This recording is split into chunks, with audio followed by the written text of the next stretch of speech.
Christmas is the season of joy, love, and giving.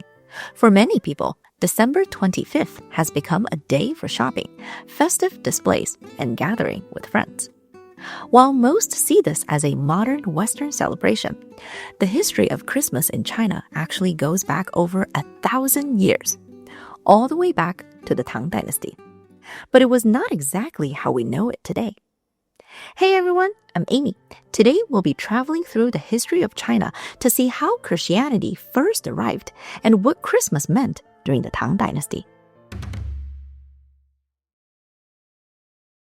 Today, the word Christmas makes us think of Christmas trees and Santa Claus, and of course, the birth of Jesus Christ. In Chinese, Christmas is known as 圣诞, which translates to mean holy birth or sage's birth. But in ancient China, this did not mean the holy birth of Jesus. Instead, it referred to the birth of the emperor himself, and sometimes the birth of gods and saints.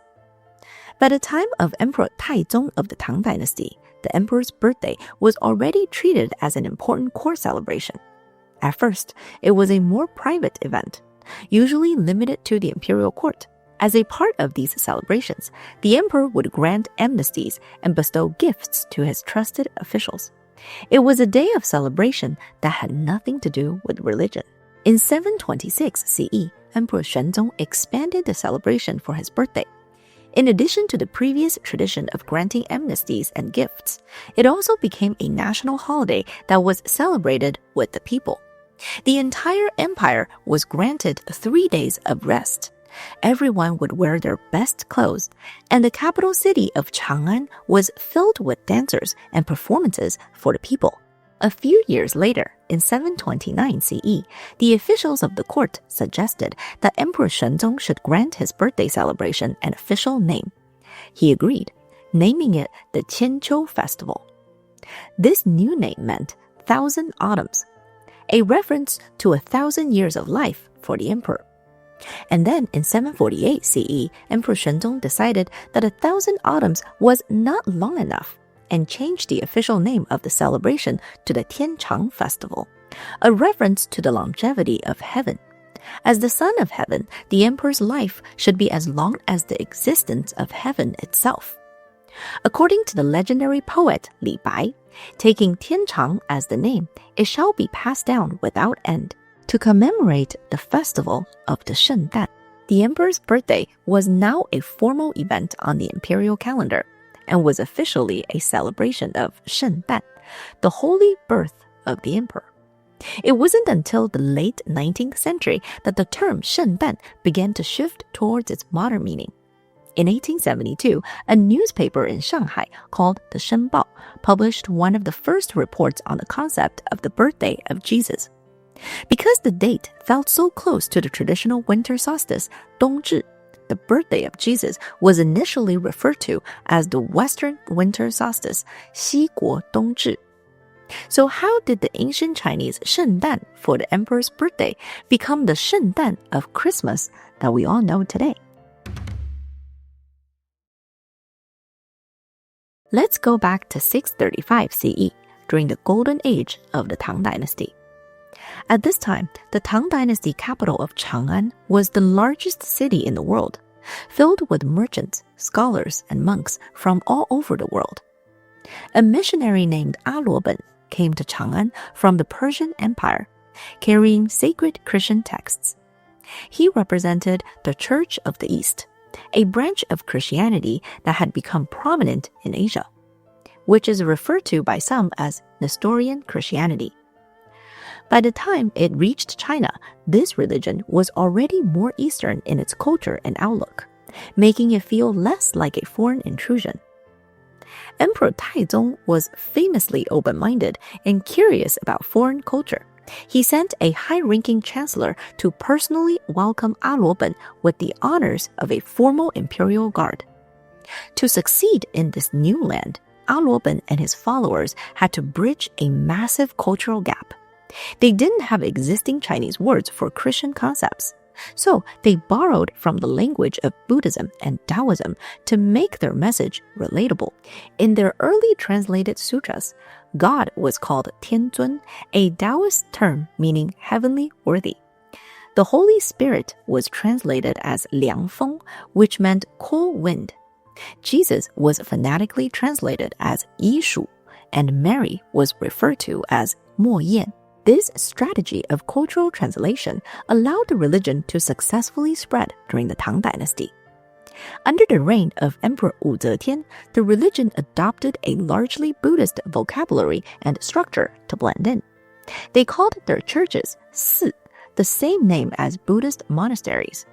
Their leaders became known as Sen, which meant Buddhist monk, and their holy books became Jing, which meant Buddhist sutras. They even produced specific texts like the Sutra of Jesus the Messiah and the Sutra on the Origin of Origins. This religion had become a localized faith, living in the skin of a Chinese monastery.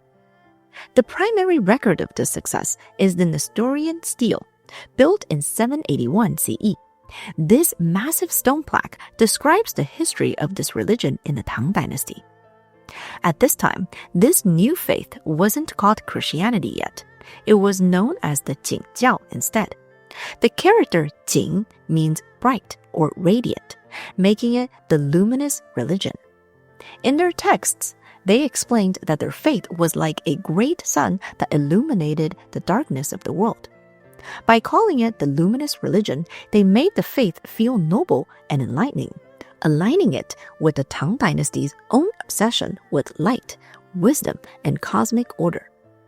This name was carefully chosen to make it feel like a radiant new philosophy from the West that worked alongside the wisdom of the Tao. The Nestorian stele also recorded a special celebration during the reign of Emperor Daizong. Every year, on the day of Christ's birthday, the emperor would send heavenly incense and imperial food to the Christian monasteries to celebrate with the monks. This is perhaps the earliest recorded Christmas party in Chinese history. The stele describes a time period of great prosperity, saying the religion was spread through the 10 provinces and that their monasteries filled 100 cities.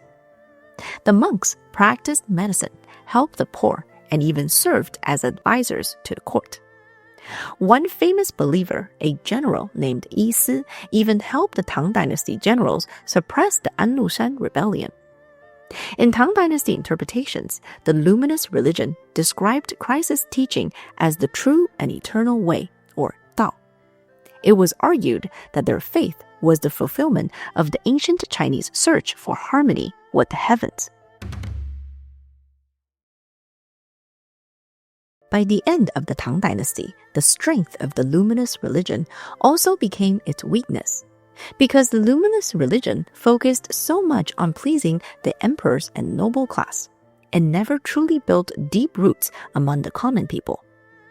After the Anlushan rebellion in the mid-8th century, the Tang Dynasty government returned to more traditional Confucian values to restore order, and the Luminous Religion gradually lost its imperial favor. This decline continued for around a century. And then in 845 CE, Emperor Wuzong, a devout Taoist, launched the Huichang persecution of Buddhism. While the primary target was Buddhism, all foreign religions were caught in the crossfire.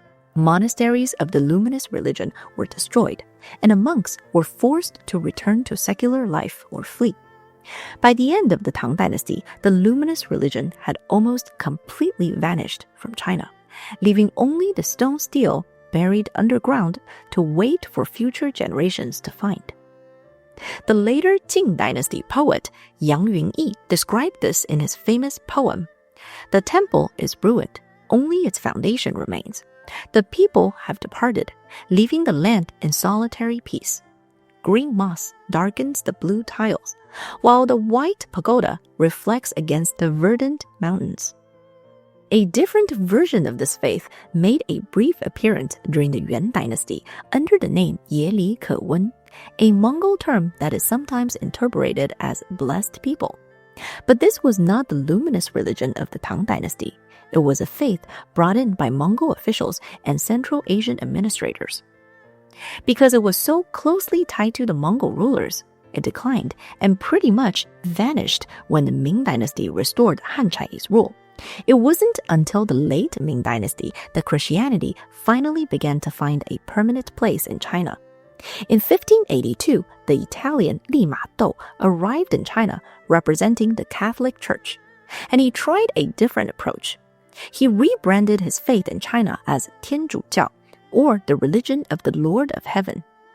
Unlike earlier missionaries, Li Ma Dou realized that to reach the Chinese people, he had to speak the language of the 士大夫, the scholar officials. He traded his monk's robes for the silk gown of a Confucian scholar and argued that Catholicism and Confucianism shared many of the same moral values. A turning point happened around 1625 when workers digging near Xi'an struck a massive stone slab. They had uncovered the previously lost Nestorian stele.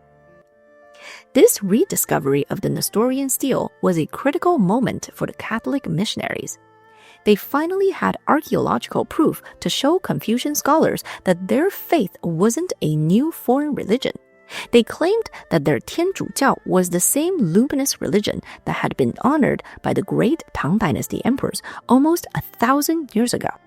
This strategic connection to China's past allowed the religion to survive the fall of the Ming Dynasty, eventually opening the doors to the Qing Dynasty imperial palace, where Catholic priests became hired as astronomers, mathematicians, and even court painters. By 1664, these priests held the prestigious position of director of the Imperial Bureau of Astronomy. This gave them influence over the imperial calendar, which was a sacred political tool and was directly tied to the emperor's authority and a mandate of heaven. But this influence was fragile. Yang Guangxian, a Confucian scholar who hated foreign influence, launched a legal attack against the Catholic missionary Tang Ruyi. Through his famous book, 不得已, he accused the Catholic priests of using bad math for determining auspicious dates and were using Western science to undermine Chinese tradition. At first, the imperial court sided with Yang Guangxian, and the Catholic priests were imprisoned or banished. However, in 1669, Emperor Kangxi decided to give them another chance and held a public contest to see whose science was better, competing to predict the length of a shadow on a sundial.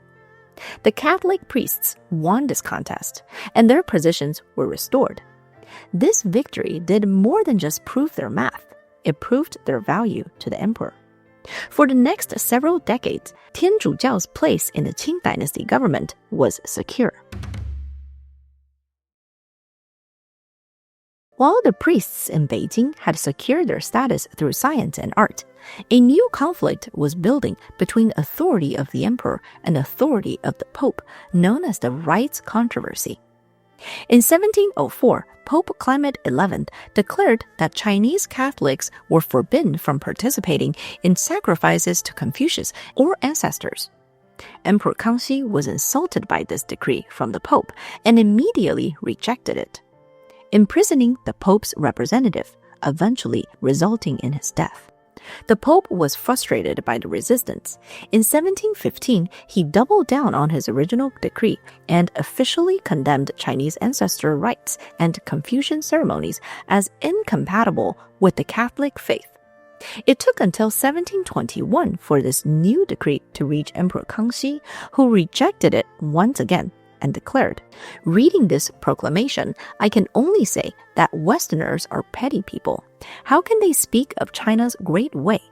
Not one of these Westerners truly understands Chinese books and culture. Their talk and arguments are often similar to those of wandering street performers and charlatans. If this is their true religion, it is a source of chaos. Therefore, Westerners should no longer be allowed to preach in China to avoid further trouble." After years of failed diplomacy, the tension finally snapped. In 1724, the Emperor Yongzheng issued a total ban on the religion, exiling the missionaries to Guangzhou and Macau, forcing their faith into the shadows. In 1807, the first Protestant missionary, Robert Morrison, arrived in Guangzhou. While technically different from the previously banned 天主教, the Qing Dynasty government treated them all as practitioners of a forbidden Western cult. As such, Morrison and his team had to work in secret. They spent years translating the Bible into Chinese, choosing 基督 as the phonetic name for Christ to distinguish themselves from the previously established 天主教. This religion, 基督教, originally was meant to describe Protestants, but it eventually became the Chinese word for all of Christianity. In 1860, following the Opium Wars and the signing of unequal treaties, the Chén Dynasty government was forced to lift a ban on Western religion. While this allowed missionaries to return to boldly sharing their faith, it created a new problem. They were now the religion of the foreign invaders. This tension reached a breaking point during the Boxer Rebellion in 1900, which targeted both foreign and Chinese Christians. This was when Chinese Christians and artists began to realize that for their faith to truly survive, it had to no longer be seen as a foreign threat. Similar to the beginnings of 天主教 many years ago, they moved away from the Gothic cathedrals and oil paintings of the European missions and toward a visual language that was more Chinese. The basis of this actually took root back in 1715 with the Italian painter Lang Shining. He arrived in the capital city of Beijing and began his long tenure as court painter, eventually serving 3 Qing Dynasty emperors, Emperor Kangxi, Emperor Yongzheng, and Emperor Qianlong. He pioneered a style that blended Western oil painting techniques with Chinese painting techniques. While he primarily painted for the court, his ability to bridge these two visual worlds paved the way for later artists to make Christian stories more Chinese. This transformation is best seen in the art of the 1900s, led by artists like Lu Hongnian and Chén Yuándù. These artists were trained in the meticulous style of traditional Chinese painting, known as gongbi. They completely reimagined the Bible as if it had happened in China. In Lu Hongnian's paintings, scenes such as the Nativity are rendered in traditional gongbi style, usually with Chinese architecture, landscape, and clothing, so that the Holy Family appears within a more Chinese visual world. Chén Yuándù reimagined adoration of the Magi as 3 Chinese scholars. They're dressed in full Chinese court attire, and the scene is filled with auspicious clouds and a heavenly pillar.